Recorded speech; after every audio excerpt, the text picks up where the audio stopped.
花莲4控3大地震伫当地造成大灾情，赈灾基金会有800亿外的经费要互花莲重建，也毋过因为2016年这个地震的善款使用是有争议的，所以部分议员呼吁县政府要成立花莲县的重建条例，互经费的使用会当更较明确。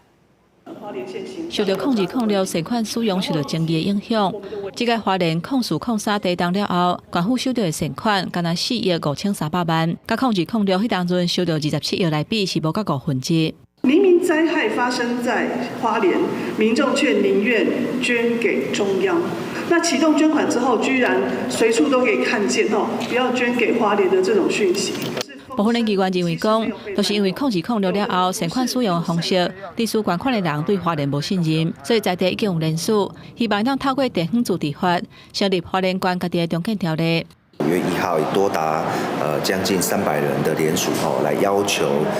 善款来受到我们县议会的这个监督。我想有必要成立自治法来约束这个善款的使用。 县长市政为强调讲，0206善款用途一切拢有合法。政府嘛证实，10月确实已经收到赈灾基金会汇款，计共是4亿5300万的善款，目前也未发放，是因为程序也未完毕。赈灾基金会它没有电子公文的交换系统，它全部要靠传统的纸本往返公文先用赖拍过来但是我们花莲县政府不可能用那个赖传过来公文签办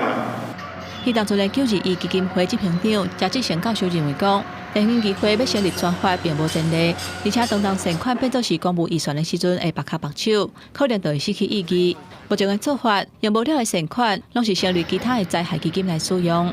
记者综合报道。